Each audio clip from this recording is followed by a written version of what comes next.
తెలంగాణ ఎమ్మెల్యేల ఫిరాయింపులపై సుప్రీంకోర్టులో విచారణ జరిగింది. ధర్మాసనం అసెంబ్లీ కార్యదర్శి ఎన్నికల కమిషన్ కి నోటీసులు జారీ చేసింది. ఈ నెల 22 నాటికి కౌంటర్ దాఖలు చేయాలని ఆదేశించింది. తదుపరి విచారణ 25కు వాయిదా వేసింది.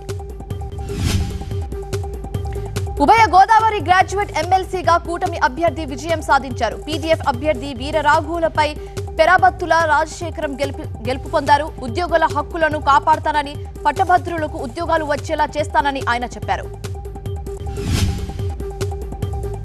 మెదక్ పార్లమెంట్ నేతలతో మీనాక్షి భేటీ ముగిసింది. పటాన్ చెరువు వివాదంపై కాట శ్రీనివాస్తో మాట్లాడారు. సమన్వయంతో పనిచేయాలని అల్టిమేటం ఇచ్చారు. దామోదర్తో ప్రత్యేకంగా సమావేశమై పటాన్ చెరువు వివాదంపై చర్చించారు. వైసీపీ పాలనపై మంత్రి పయ్యావుల కేశవ్ తీవ్ర విమర్శలు చేశారు. శరీరానికి సిగరెట్ లాగే రాష్ట్రానికి వైసీపీ హానికరమన్నారు. రాజకీయ వ్యక్తిగత ప్రయోజనాలతో పాలన సాగించి కౌశిక్, నేను పార్ట్నర్షిప్ ఫర్మ్ స్టార్ట్ చేయడం బెస్టా, ప్రైవేట్ లిమిటెడ్ కంపెనీ స్టార్ట్ చేయడం బెస్టా? ఎందుకు అంత కన్ఫ్యూజన్?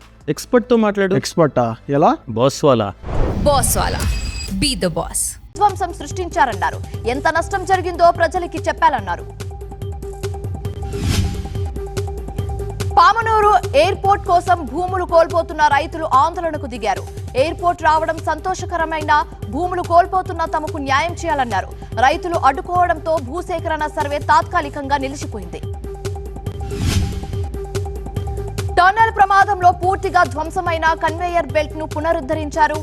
ఇంజనీర్లు 2 రోజులు శ్రమించి రీస్టార్ట్ చేశారు. టన్నల్లో రెస్క్యూ ఆపరేషన్ మరింత వేగవంతం అవుతుంది. 1 గంటలో 800 టన్నుల మట్టి, బురద బయటకు తీసుకొచ్చారు. హైదరాబాద్ రాయదుర్గంలో వివాహిత దేవిక ఆత్మహత్య కలకలం రేపింది. అదనపు కట్నం కోసం వేధించారని ఆమె తల్లి ఆరోపించారు. అన్ని కోణాల్లో దర్యాప్తు చేపడుతున్నామని సీఐ వెంకన్న తెలిపారు.